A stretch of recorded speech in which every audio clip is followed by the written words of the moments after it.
Hey everybody, welcome to What Drives Us, episode 395 for December 16th, 2020. My name is Russell Frost, and I am the part-time host of this show, which I'll explain in a moment. Let me introduce this panel, and we will get this show on the road because we've got all sorts of exciting tidbits to share with you this week.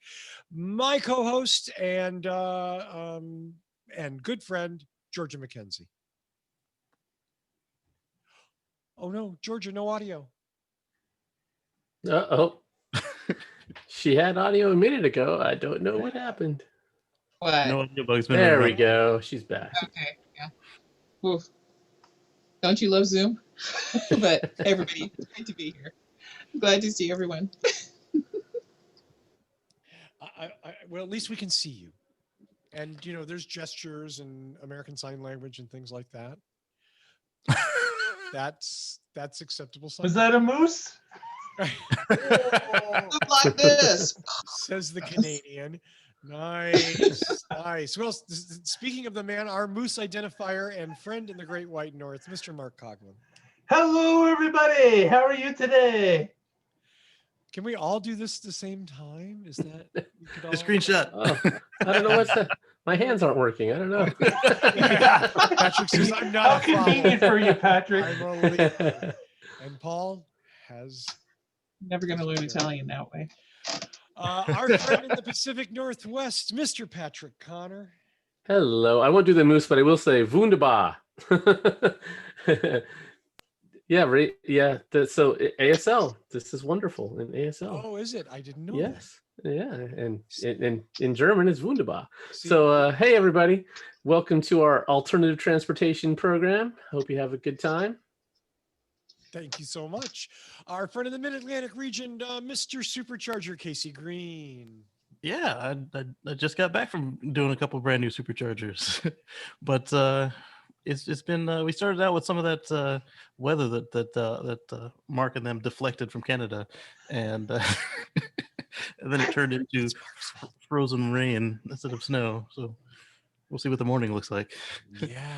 Yeah. It's you guys are in the midst of it, aren't you? Mhm. Very nice, very nice. And last and certainly not least, no stranger to snow, our friend in Boulder, Colorado, Mr. Paul Guzik.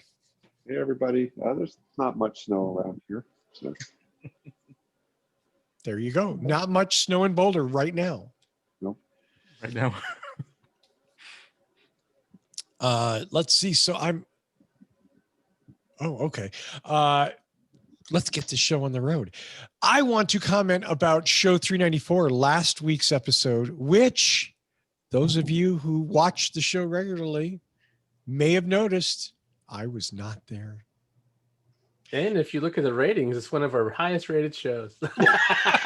And probably will be. Don't think I'm not looking for an excuse to steal back Wednesday nights either. And if you keep it score, that's only the second time that's ever happened. That is true. This is only the second time I've missed a show. And this time when I missed it in a big way. So my thanks to Georgia McKenzie and Kacey Green and Mark Coughlin and Paul Guzik and Patrick Connor for showing up and doing a show anyway.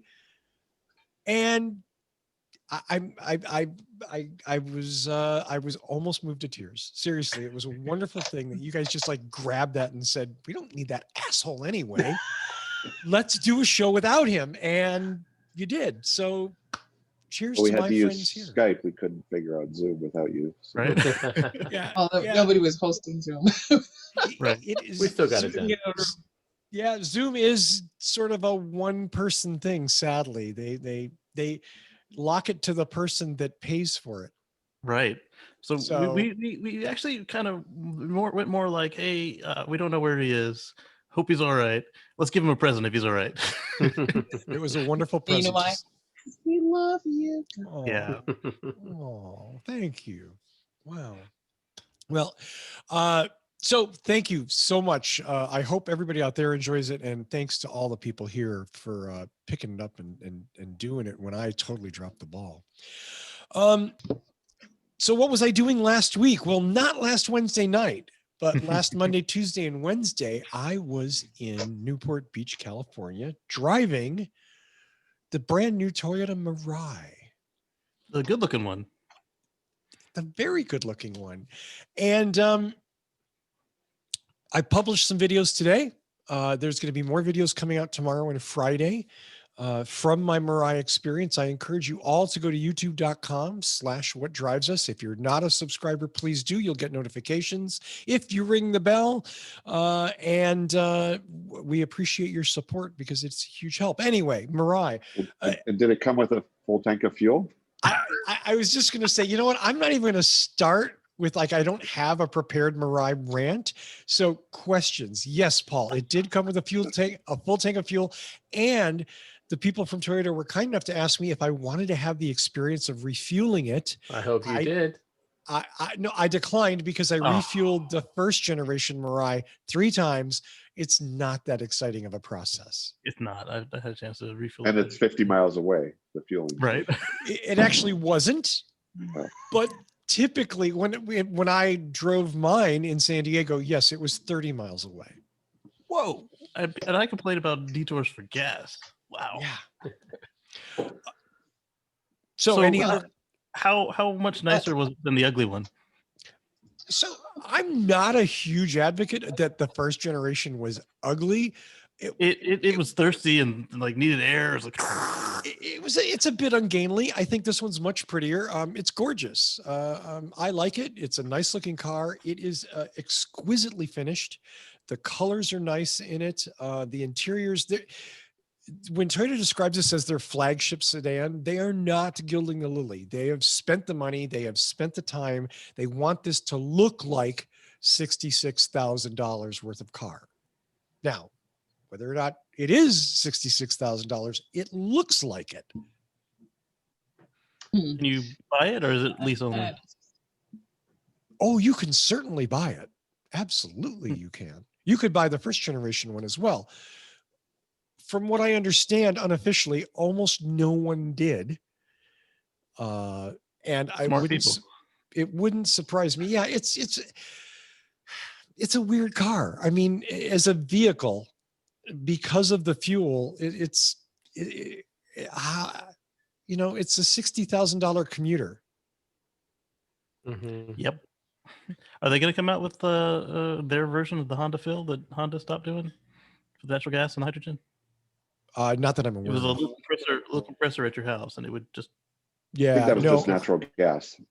Yeah, it was natural gas. I thought they had a hydrogen one too. Where would you get No? hydrogen at home? Natural gas. I got 2 questions. Eat a lot of Taco Bell. Nice. I got two questions for Russell. Yes, 2 sir. questions. Yes, sir. 1, did you bring the unicorn cup?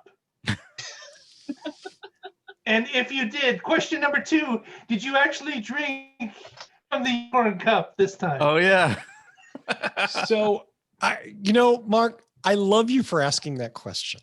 I honestly do, because, you watch the videos, right? And you remember. And so, yes, the unicorn mug was with me on the trip. And in fact, it was in the trunk of the Mirai. However, due to a technical snafu, I did not get a chance to fill the cup and drink from it. I do have a commitment that when I get the Mirai for a longer period of time alone, I will recreate that now somewhat infamous scene of me drinking the hydrogen or the wastewater from the Mirai. The unicorn tears. Out of the unicorn mug that I used in the first generation one. Yes, I am saving that mug for that express purpose.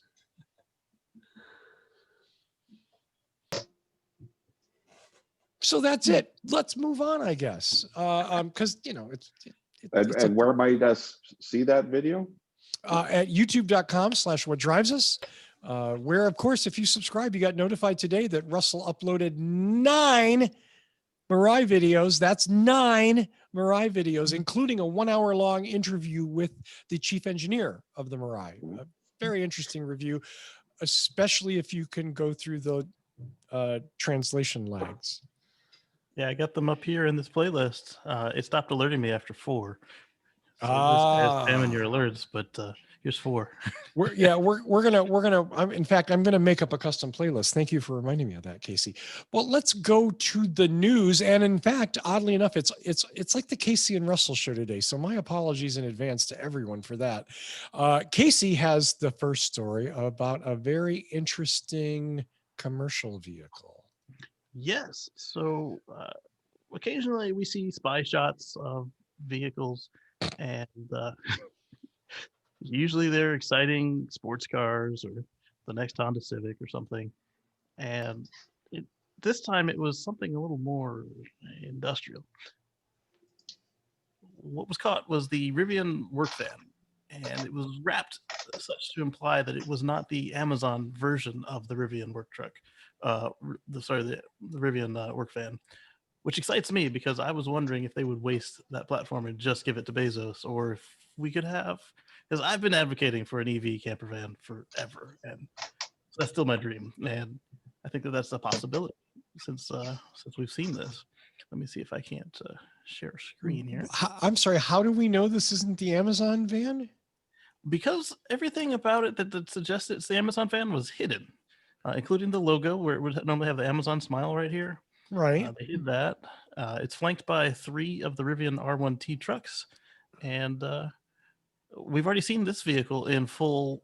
It's already been fully unveiled, so there's no reason for them to hide that as extensively as they did.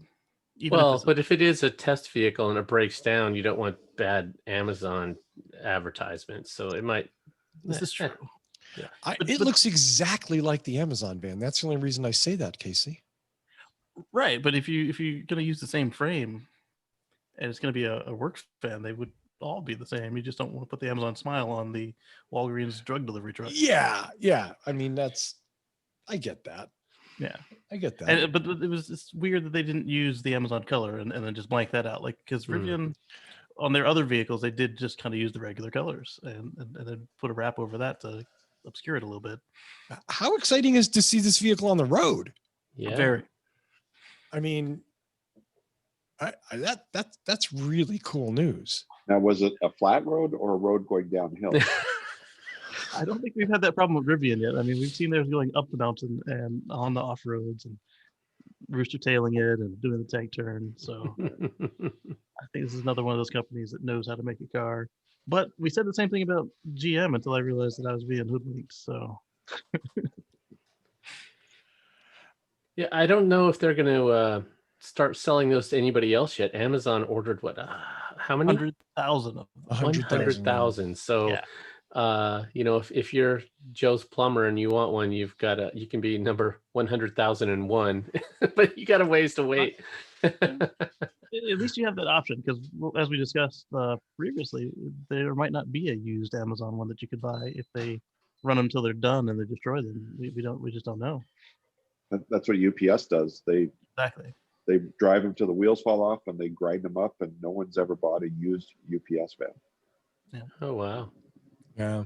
And I'm sure that's just avoiding liability and getting the max dollar out of your investment. Trade secrets as well. But I don't know. I kind of have a very negative feeling about them just buying the whole product line like that, because what about other industries that it would be great if they were using these kinds of vans? And just because they have the bottomless freaking pockets to do it doesn't mean they should be allowed to. Granted, positive side. Maybe they're buying them to Rivian resell them. Well, it does stabilize. You'll be able to go to your Amazon homepage and click to buy, and you get a van delivered. The guy drives up and he just leaves the keys and walks home. Right. It's like being a used car buyer from Enterprise, the Enterprise used car dealership. But well, even better. I'm just not sure they should be allowed to do it, even though I think for Rivian, that's a good deal. Yeah. And it allows them to develop their technology, and that does allow them to sell it to other people. And maybe they make enough money there, they build another factory, and okay, now we have our Amazon factory, and then we have one for everybody else. Yeah, I'm hoping this is a spec product, like they already had a cargo van that was almost done, and they just tweaked it for Amazon needs, and that like you said, Joe Plumbers, the pharmacy, everybody could. I mean, they look nice and tall, so you got lots of headroom to stand and walk around inside. Yeah, this would be a great airport shuttle. I mean, as I've Camper said, van. yeah. Speaking of talking that, about- Paul, you should have seen the Westphalia that passed me the other day, like earlier today. I think it had a small block Chevy in it. It was raised up 4-wheel drive on like big knobby tires. It's probably a synchro. God, just instantly I All thought the of you, things of course. overcompensate for owning. Yeah, then looking at it from the environmental aspect, like George just said, if everybody can purchase this thing, think about all of the vans we have running throughout not just this country but North America. I mean, I imagine that this van might work overseas. I don't know because it's huge, but think about all the cargo vans we have running throughout North America and how old they are and how much damage they can do to the environment and how much it costs to fuel them and maintain them versus plug it in at the depot or at the Joe the plumber's home at night and then get it back on the road and then we have cleaner, greener air to breathe. Yeah, absolutely. Over this next decade, we're going to see some massive shifts toward EVs. Once somebody like Amazon does this and their running costs are so much lower, to stay competitive, everyone else is going to have to switch to EVs as well. Yeah, I mean, Would- it's the biggest guy on the block, and when that big thing shifts, everybody has to shift with it. It's the positives and the negatives of Amazon taking an interest in you, because Lord knows Amazon needs to be broken up or something, but you can't deny that when it does a good thing, it creates an industry groundswell of support just automatically. Yeah, and we've seen FedEx and UPS do trials of EVs and natural gas and hybrids. I don't know whatever stops them from getting into it. I'm assuming it's just the economics of it all. But now that there's just a product line that's just cranking these things out, and the price of batteries is only going down year over year, maybe now this will be what also pushes them, because at this point they're not going to get any Amazon business back at their current prices if Amazon can deliver the packages for pennies. It'd also make a great USPS truck. Sure. Definitely. Yeah. A million things it would be good for. And hopefully with Amazon's not help, they're helping themselves, obviously, and trying to corner a market in a sense by having the best delivery But by vehicle Amazon possible. ordering 100,000, that's going to lower the price for Joe the plumber. We hope so. Yeah, that would be a good thing. Assuming that Bezos' stake in the company doesn't keep the price up and goes, hey, screw it. We need the money. or have an exclusivity. So between those two things. Speaking of corporate acquisitions, this week, one of my very favorite companies on the planet was bought out by Hyundai, or as Mark would say, Hyundai. Boston Dynamics. Now, if you're not familiar with Boston Dynamics, search Spot the Robot, Spot the Dog, the creepiest, best robots ever. Absolutely unprofitable company. I have no idea what Hyundai's going to do. I'm hoping they build a whole fleet of full-size AT-ATs so that we can have like these big walkers going across with guns and no. Okay. So I don't know why Hyundai bought them. That said, I know exactly why Hyundai bought them. They make really cool robots and they're doing something that I don't know that somebody else is doing. So Hyundai sees some value in that technology. Now, it's kind of a shame that an American company got bought up by a Korean company. I don't know how that will impact their operations, if they're going to possibly produce in Asia as opposed to producing here or somewhere else. Well, now they don't have to worry about Osimo because they've got their own company.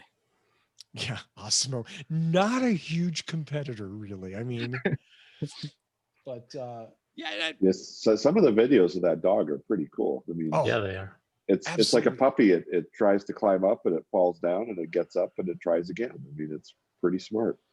Are they keeping the anti-war machine pledge? I don't know. And I I guess the wouldn't question. Well, I know that they were making stuff for the military, and that was a big contention at their last sale. And so I'm curious if that is retained. Let's hope so. How's that for an idea? Yeah, I'd rather not get shot by a robot soldier. Yeah. Yeah, I don't want to be in an episode of Black Mirror in real life. And really, life is already like that too much. We can probably skip that. I wonder if they're interested in them for manufacturing robots. If some of their robot vision systems and control systems might be able to revamp their manufacturing line. Yeah, especially the Spot and the humanoid. They can both manipulate the environment around them. It's not like, or they could pull a Tesla and make their own assembly robots. I mean, they bought not they Hyundai, but Tesla bought Grumman Automotive in Germany so they could make their own robots, and maybe Hyundai wants that too. Yeah, They're tracking really close at all of this vertical integration, and they're already a huge vertically integrated company in Korea. I don't. It almost seems to me like kind of a no-brainer that like a future that incorporates robots is probably one that is profitable. Hopefully, hopefully somebody's paying attention to what Bill Gates is saying about taxing the owners of the robots as they fire all the humans. that'll never happen. It's an interesting idea, but I was looking at how he's got that set up, and I just don't see how that would ever fly. Like, okay, that's the robot that does my job, so I get paid for the revenue it generates. I think no, he's there's just going to really be. trying to open the dialogue, just to say, hey, don't forget, if this thing puts everybody out of a job, there's nobody to buy your widgets. A lot of capitalists don't understand that. They don't. It's going to trickle down, and we'll enjoy it. Yeah, the rich person will buy us $1 million stock, and somehow we're all going to get a piece of it, and that is absolutely not going to work. He's going to buy one Either way. $20 sock and put it away, and we'll all be unable to buy the $6 socks. Right. I mean, the whole thing reminds me of Virgin Z. Anime fans will know what that is, but because I love Boston Dynamics in the sense that I'm always here for some kind of futuristic shit. I worry about humans because I live among you and I've seen what you're willing to do with a stick. So I don't want you to have futuristic robot weapons or anything else like that. I think 99% of humanity should really be kept someplace quiet and safe with like a fire, maybe like a little pellets that come in when you press a knob, and that's about it. Because you can't be trusted with technology. You've proven it. You shouldn't. Just sit still. Somewhere quiet. Here, put on a TV. Drink a beer. But never move. Never talk either. But, and I'm afraid of you with robots because you're going to do something just because. And it doesn't matter how often somebody warns you that this just because thing you're going to do is going to end up badly. You're going to go, no, I'm really sure I have this figured out. I got it all worked out. I'm sure of it. And it's going to happen because you know why? We do it all the time.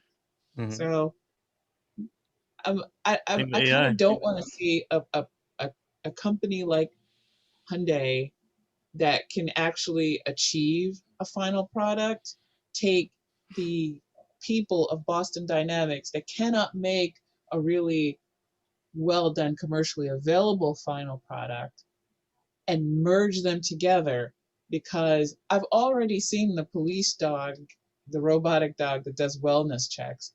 And maybe it's just me, but sometimes the police might not be the best solution to give more advanced weaponry to. Just a thought.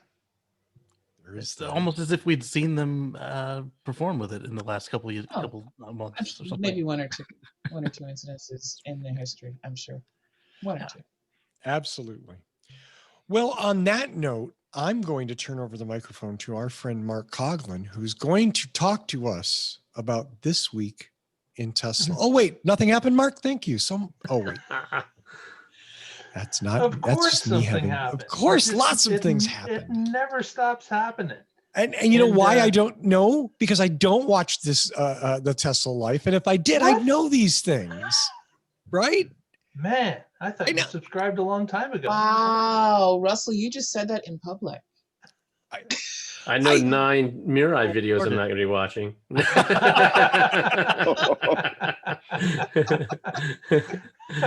I got nothing. I'll own it. Well, our first story this week is, of course, all the Germans going out into the forest and beating pots and pans to wake up the snakes that were in hibernation that was stopping Tesla from clear-cutting trees. That happened this week in Tesla. So there was a problem that Tesla was clearing a lot of land of these trees that were planted. And Was that in the Black Forest? Or? No, they were. This is the cardboard forest. They were stopped because of the snakes that were in hibernation, apparently. Whether or not this was a realistic claim or not, the German court looked at it and said, no, go ahead, Tesla. Keep clear cutting the trees so you can continue the factory progress. And of course, Tesla is replacing these trees with natural trees, actually, 3 times the amount. So all is good. But again, they've been stopped by ants. They've been stopped by bats. They've been stopped by the water table. There's been a number of things that have delayed them, but they continue along, and it appears that Giga Berlin is on track. So we should be hearing more about that at the beginning of next year. Also, what happened this week is China, again, is putting on a big push, this time in superchargers. Over the past 24 hours, one day last week, in 24 hours, they opened 27 new supercharging stations in China alone. That's 219 stalls in 24 hours. So quite a push to populate China with superchargers.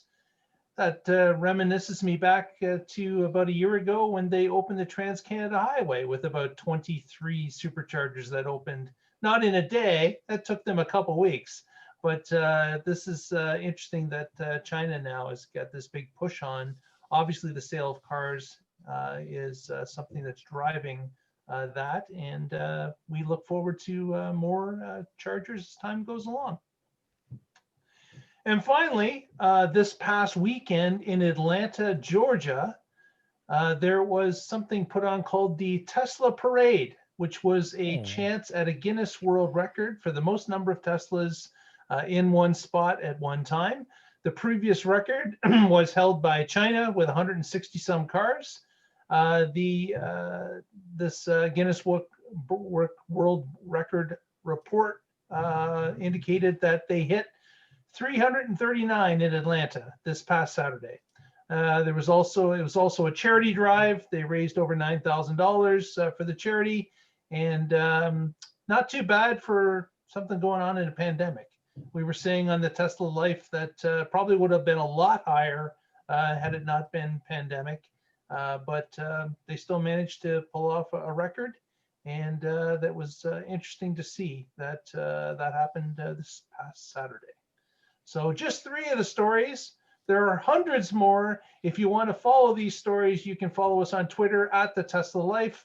And also you can follow us on YouTube. Just look up the Tesla Life Show and press that little subscribe button. And you will be alerted every time we put up a new video, which is typically once a week. Did you cover the Elon's moving to Texas to save $1 billion in taxes? We mentioned that fact, Paul. Yeah, that's another thing that happened. That Elon personally has moved to the Austin or south of Austin area to be between the 2 ongoing projects that are happening right now. Of course, his spaceport that's going on hundreds the of millions in personal income. I don't think it's that. I think it's just be close to the close to the offices. It's altruism. the guy who commutes in the most expensive private jet you can own is worried about commuting. Yeah, it's always a problem. It doesn't matter how rich you are. Well, and income's not, he's already sidestepped that. So he gets minimum wage only because the California required it. Above and beyond that, he gets stock options. And then instead of selling those, he borrows against them, which is not taxable income. So it doesn't matter where he lives. Yeah. When you're that rich, you've got moves. You can be a tax cheat in any state. To hide your money. Yeah. Must be nice. I hope Texas welcomes Elon, and frankly, bye, Elon. Bye. Well, thanks very much, Mark, for that. And do subscribe to the Tesla Life. While I may not watch all the Tesla Life shows, I did at one time appear on them And I do follow him on Twitter, which, so I'm not, okay, I'm a scoundrel. It doesn't matter.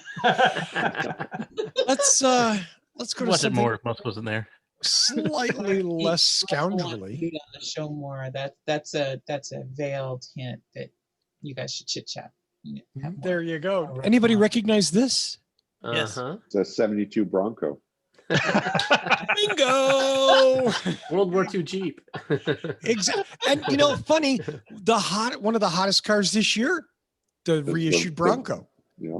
right? And The here's retro Bronco. here's Bollinger making a truck that is just absolutely obsessively square. I mean, It looks like a Lego. You don't need fancy stamping presses to make flat panels. you don't. No, I mean, Oh man! I love it. Remember when Very aerodynamics meant something? utilitarian. And I don't understand when I'd ever need a piece of wood hanging out the front of my vehicle, but I do appreciate the the middle pass through up into the cabin. Yeah. So that is one cool feature this has. You can, it has a pass through, so you can put something in the back and have it go all the way to the front through the whole vehicle. Right. That's kind of cool. And if it's too Totally long for the cool. front, you can fold down the front panel where the radiator would be, and then it can stick out both ends, both out of the tailgate and out of the front So, gate. so if you have a piece of lumber hanging out at the front of your car, you can't put a red tag on it, right? You have to You have to put a white tag on it, don't you? What's to stop me from putting like a 15-foot lance sticking out the front of my car and then just jabbing pedestrians? Is that? I mean, The law? I don't know. Oh, hey, I can run them down. It's an accident. You've just created a new sport, auto jousting. Yes. Yes. Yeah. Medieval times with Bollinger trucks. There we go. Well, weld I it to the think front somebody here real got quick. really high at Bollinger and they watched a way, way, way too many Lego movies. That's Well, I mean, if you're into like the Hummer H1 or the military version of the HMMV, this is something that might appeal to you. It's more practical. It can drive faster. It's got a range. You can charge. They've finally got a final design on it. I imagine I'm not the target customer, but I think they added air Or conditioning. their chief designer was a 6-year-old. Casey, didn't you order an Aptera? I did. So that's like the opposite of this. exactly. It is on. There's Aptera, Bollinger. Just I also ordered a Cybertruck, so I mean, it's not too far off of something I'm interested in. It's true. you must have a very large garage. I do. It Okay. fits the Model X. There you go. And then when I build one, I'll make sure it fits. Well, I do wonder. one other short note. I don't know that this is. It's exciting to me. I think it's cool. There's a new company called EV West and yeah. Revolt that has made an electric motor that drops in. It's a crate motor, right? Does everybody know what that is when I say crate motor? So you can buy. You can buy a Hemi from Dodge, or you can buy a V8 from Chevrolet, all ready to go. It's just a motor in a crate. Okay. And then you put it in whatever you want to do.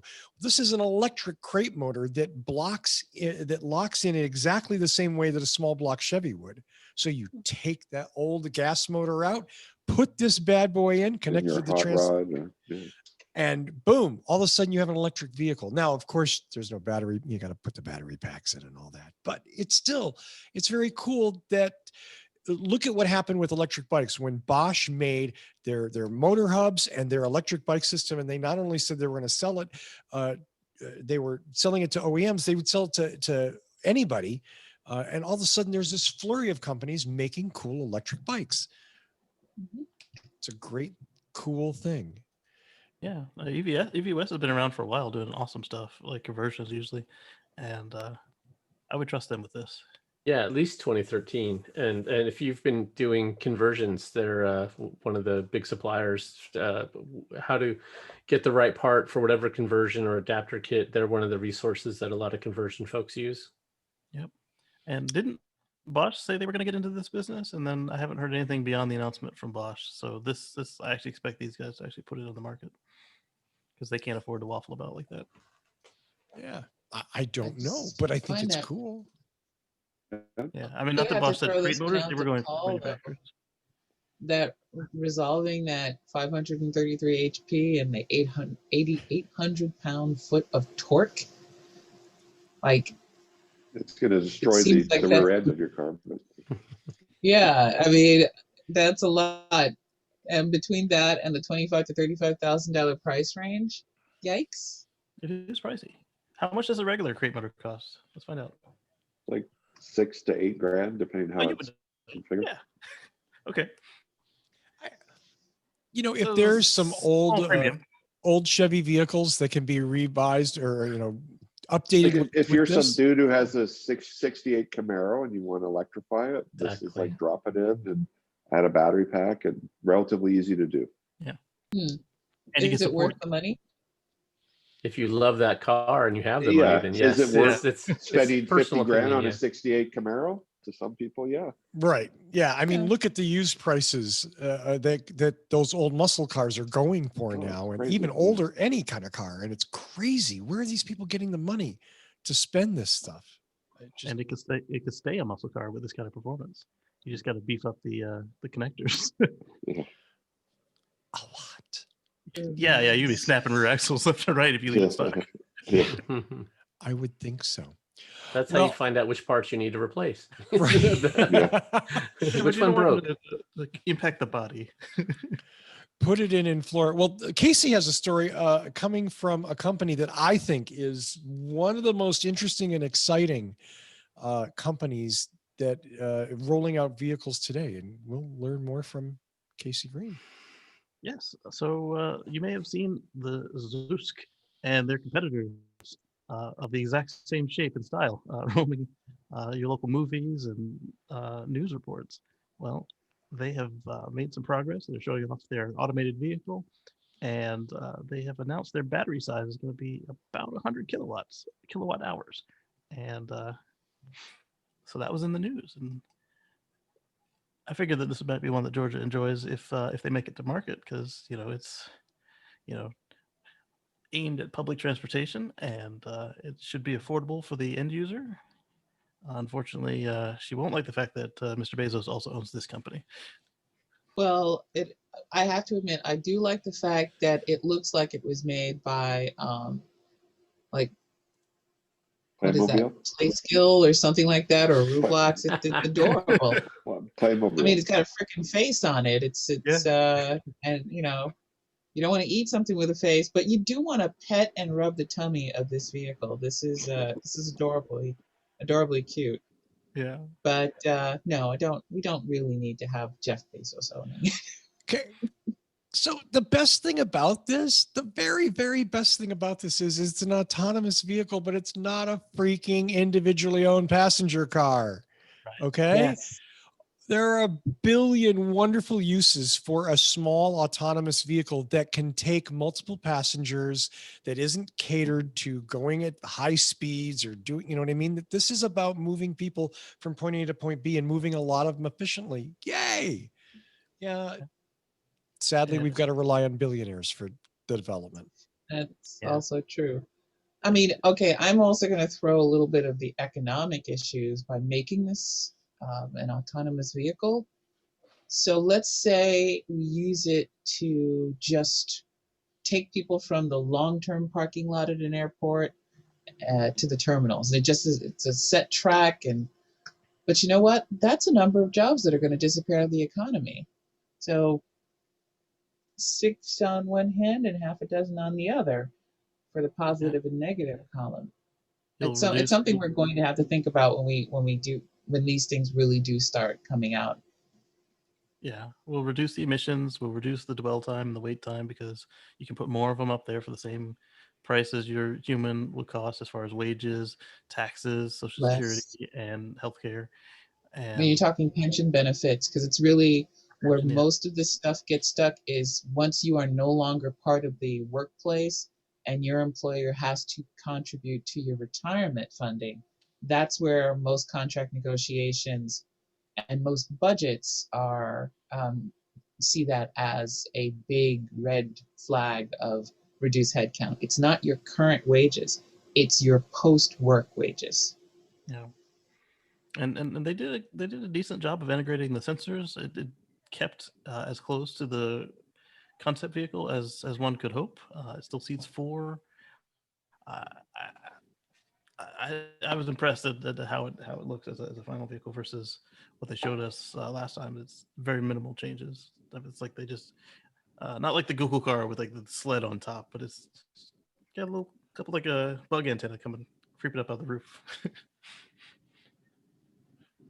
I mean, maybe these companies have to have some kind of a displacement fund to retrain workers who lose their job, because you know, I bet you there's no one who drives from the long-term parking lot to the terminal and makes 50 trips a day really loves that job. They're doing that job because they're not skilled to do something better. So if they said, hey, you know what, I know you kind of don't like your monotonous driving around the airport job, but we're going to send you to school, get you some skills so you can get a higher paid job using your brain. Maybe that's a solution. Yeah, or they're like 5 years from collecting their pension, or this is their second job that they were doing after work, just to wind down. I did round that battery pack. It's 133 kilowatt hours before anybody gets out their pitchforks. 100 is not the same as 133.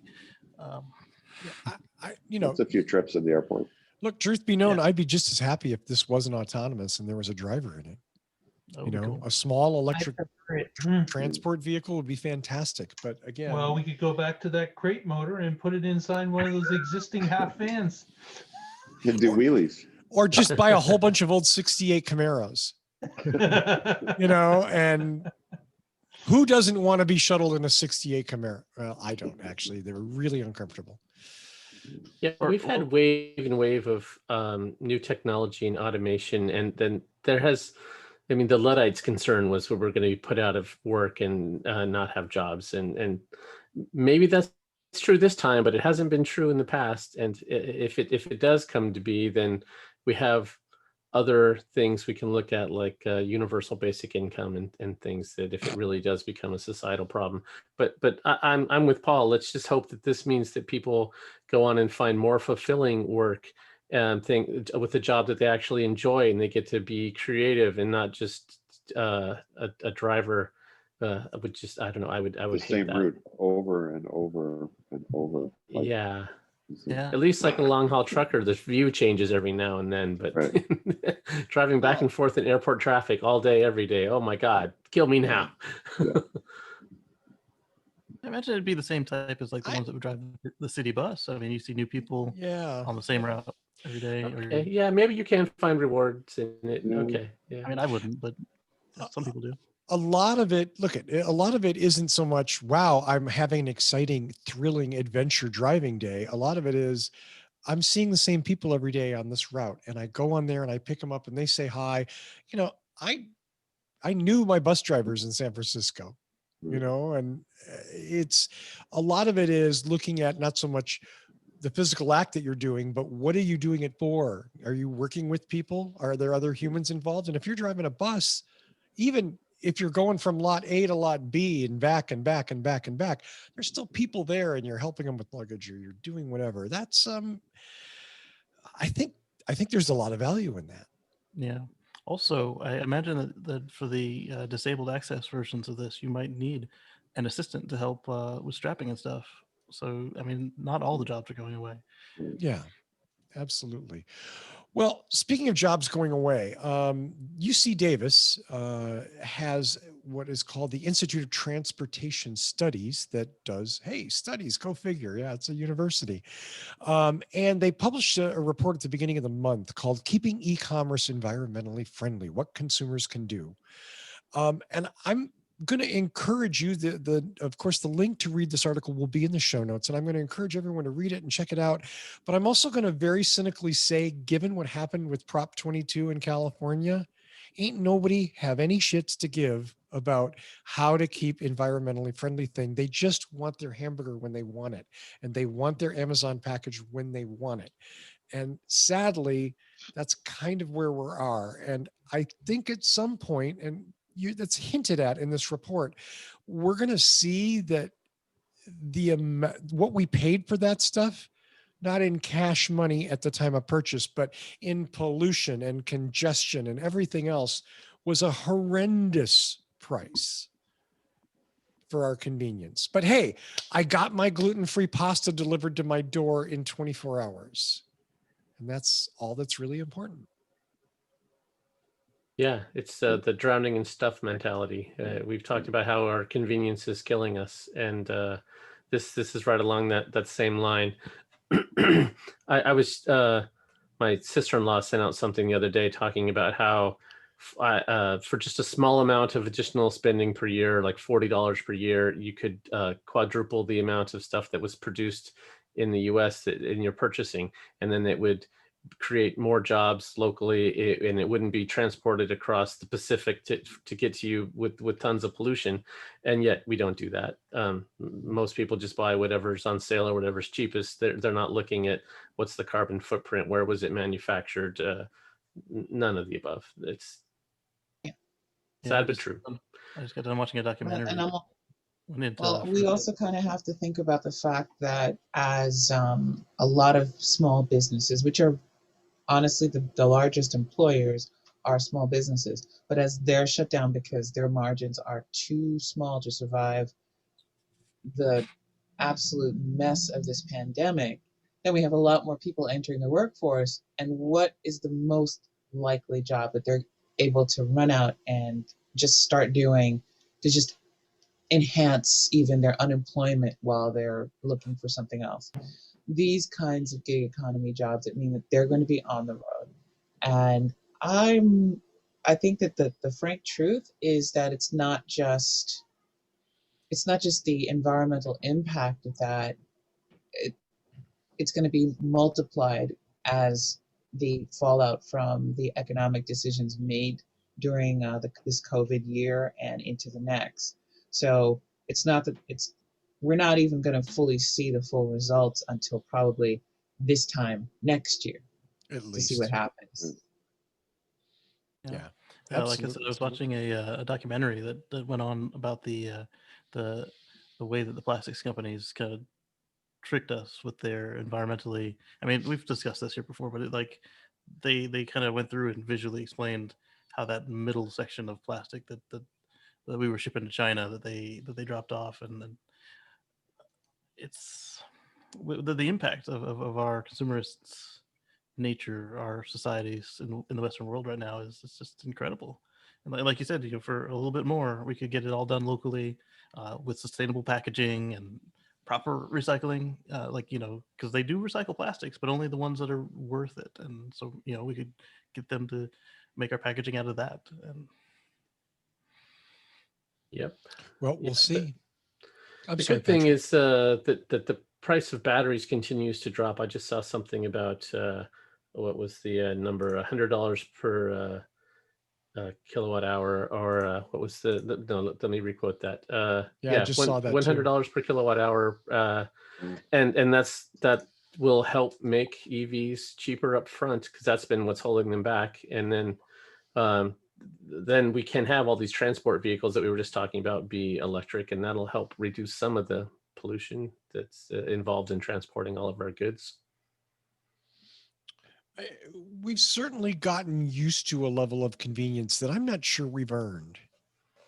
And I'm not sure we care about the impact of that convenience because we can afford it, quote unquote. So who gives a shit? It's needs. I'll give you an example. Last Christmas, I was a peak driver for Amazon. I went numerous times, more times than I can recount. I did deliveries where one other driver had been there the same day, delivering packages in one house on one day. I went to twice, and another driver had been there once.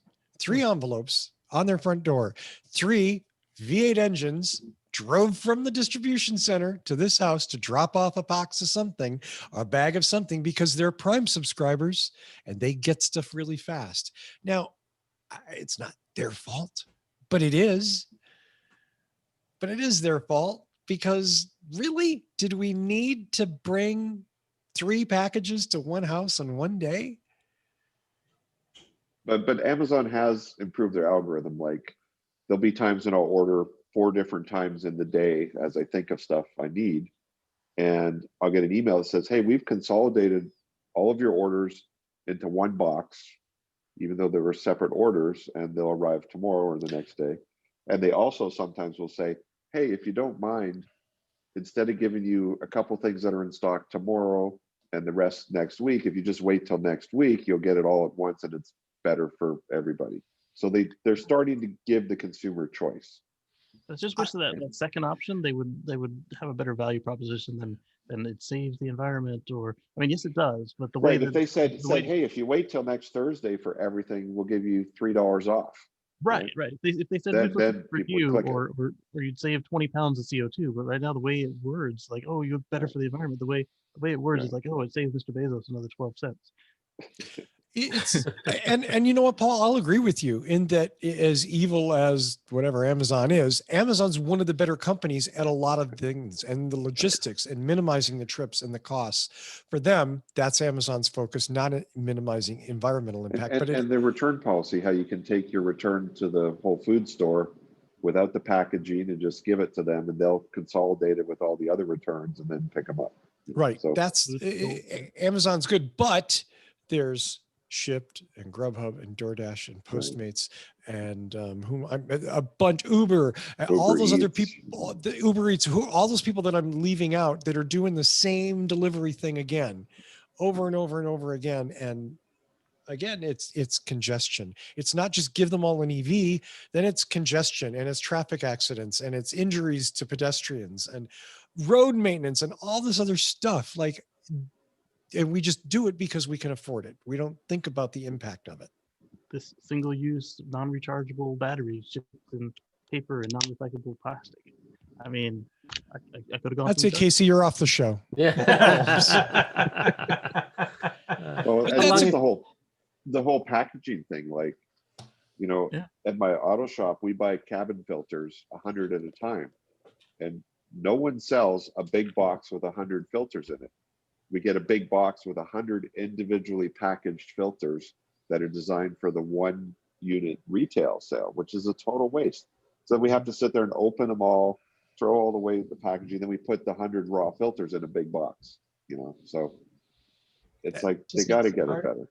One thing I will say that doesn't negate what's been said already, but during this past year of pandemic, it's been darn good that there has been Yes. some other options for delivery of Yeah. stuff where people didn't have to leave their home, where they could stay home and be safe and not go out. It doesn't negate what's been said, but that's one positive this past year. Yeah, well, the speaking to that, like my toilet paper comes as a subscription. It comes on a big 14-inch roll. That might be overshare. It might be. It comes on a big 14-inch Come on. roll, and in a compostable cardboard box. Very minimal bleaches and dyes, and you know, you needed Now, it to lasts buy more than 3 days, right, in your house? a month, yeah. So you're the reason we're short in the stores. No, because I'm not getting the retail. The No, retail the individually Rivian gets, packed. I've seen There's only one them piece of advertised. cardboard. They're like 2 feet in Yeah. diameter. Yeah. They come with a stand, right? Like They come with a stand. Yeah. Nice. it's like one giant ass roll of toilet paper. There's Right. a And lot only one of, cardboard tube. Yeah. there's a lot of things that we could do better if we cared. Yeah. If it wasn't just a matter of what's the cheapest, what can I get the fastest? I don't care where it comes from. I don't care how it gets there. I just want it. Or they could do like a packaging tax, you know, like anything you buy that's in plastic, you pay 20 cents for it. Yeah, the For the bottle return thing would make sense in so many instances. Yeah. Yeah. I could not figure out Americans in general, and it may not just be us, but Americans have this fetish for packaging, and never anyone else has touched it before I touched it. And No, it's got to I be. think we're going to have to hand that over to the Japanese because sometimes I buy things that are in a bulk package that are Japanese, and not only is there the package of the object, there's individual packages, and sometimes there's an individually package of the of items in the package. So, and it's all gorgeous, but it's all so much. Yeah, everything doesn't need to be wrapped like Hershey's Kisses. But Yes. No, but everything should be made of chocolate.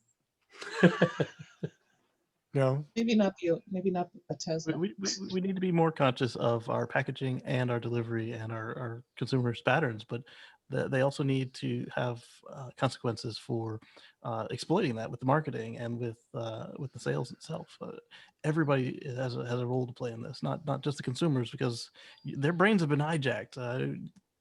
Psychologists have studied marketing. One thing cool that Amazon could do, if you think about it, is all their trucks leave the depot full of stuff, and they all go back empty.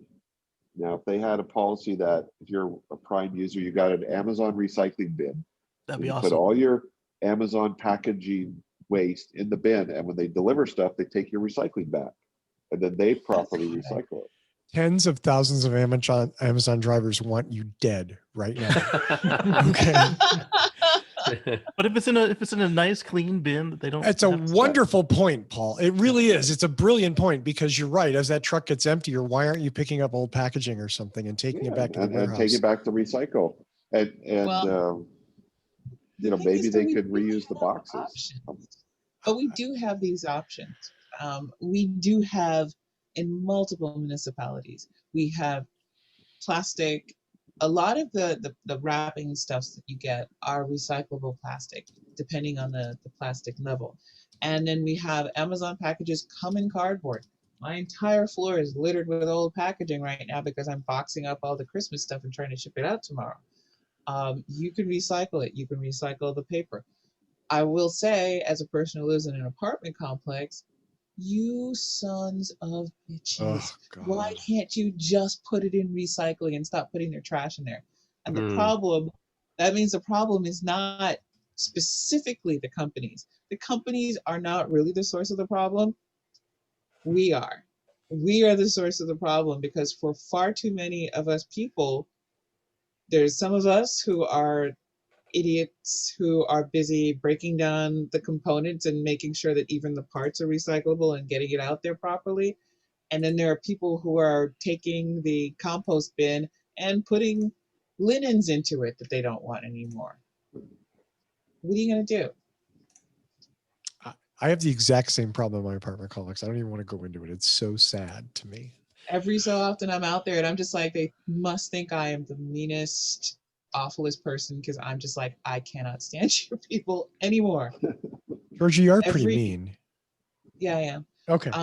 But it's like every new crop, because every year we get a new crop, because this is a college town, it goes down just a little bit less. And I've watched it be really consistent going back 5-6 years ago to now, where it's like, yeah, somebody just came by and just whatever, I'm going to throw it into the recycling bin. I don't care. Yeah.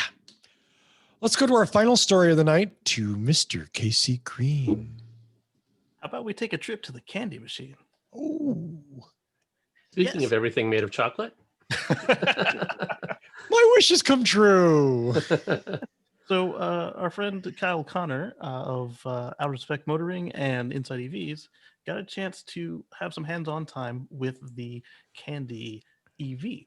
And the one that he had was, I think it was like a step up from the bottom trim. And it would have been, or it is, the cheapest car in America after incentives. So not just of EVs. It's the cheapest EV in America. It's the cheapest car in America. And it will be perfect for either a commuter car or a first car for a child that you're buying a new car for. It's got a lot of great features, and I mean it's still a cheap car, and you can tell, but they didn't cut too many corners, so I was impressed. Does it pass the U.S. safety test, crash test? Yes. Cool. Yeah, I mean, it has its limits. You know, it's not a Dodge Challenger. No, but not even close. Right, but not even a Nissan Leaf. Not everything has to be. Right, it's a 4-seat hatchback. it does what This it's is a designed to do. Chihuahua. Yeah. Well, you And- know what? I am excited. Thank you, Casey. I'm excited to see this candy. Okay. Thank you. You're welcome. For full disclosure, 10 years and 3 months ago, I bought candy stock, and I've held it ever since then. And only in the last 6 months, when there's been EV mania, has it finally done something. Oh, wow. They existed 10 years ago? Oh yeah. I yeah. bought it like 2 months before Warren Buffett did. Oh wow. Oh, that's a good guy to follow though. If he dumps it, Indeed. dump it. Yeah. Absolutely. Well, thank you for that uplifting story. Hopefully, we'll get more good candy news because We talked about it's him in the cool to past. I see. figured It'd you be- might want Hey, to update. candy guys. Georgia wants her candy. Or at least I want to Um, drive it. Let's do some shout outs and go home. I think we've done a fine, respectable show for this week. So I'm going to start with Mr. Okay. Casey Green. Well, right before this, I just put out a video, short video, like 1 minute, less than a minute, vertical, how to plug in your Tesla Model X tow receiver. And yeah, I looked before. There are some videos on it, but they always skip a step, particularly the pull the knob and then twist it, not just shove it up in there and then hope it doesn't fall out. Ooh. Talking about the Sounds receiver. like a COVID test. Okay. I also put up a video about towing with a Of course. Tesla, and I went over my lifetime stats as far as like I found out as I was making the video that of my 10 longest trip segments, some of them were actually with a trailer installed, and we went over how my fuel economy was affected as far as what a normal trip looks like and what a towing trip looks like and how speed and weight and the size of your trailer affect that, and then stuff with the experience as well. And you can find that at youtube.com/Kacey Green. That's KACEYGREEN. Thank you so much, Mr. Green. Mr. Connor, anything to plug, my friend? Sure. Yeah. I will plug my blog, carswithcords.net. The story that I got up there for this month. So 10 years ago, this month, is when the Leaf and the Volt came out. And those sort of kicked off this whole new generation of EVs. And so this isn't the first time EVs have had a chance. And they were there in the early 1900s. When there was the gas crunch in the 70s, then there was the carb stuff in the 90s. So is this time different, or is it going to be just another flash in the pan and fade out and be replaced? So I go through all of those eras and why I think they failed then and why I don't think they're going to fail this time. So I would be really interested to hear what you think of my reasoning, and tell me where I'm wrong or if I'm right. Let's check it out at carswithcords.net. And I'm also with the Oregon Electric Vehicle Association. You can find us at oeva.org. Thanks. Do follow Patrick at oeva.org. Mr. Coughlin, I would like to ask people who are watching this broadcast to please give us a thumbs up on the video. And if you haven't already, please press the subscribe button and help us get a few more eyeballs on this show. That would be very much appreciated. And we thank you for that. thank you very much. And of course, follow Mark on Twitter at The Tesla Life. Be better than me, and that's not really that hard. Scoundrel. Mr. Guzik. I'm not sure what your name is anymore. Yes. My plug is for fellow people who live in Colorado. Just a reminder that the state plug-in rebate is downsizing on December 31st.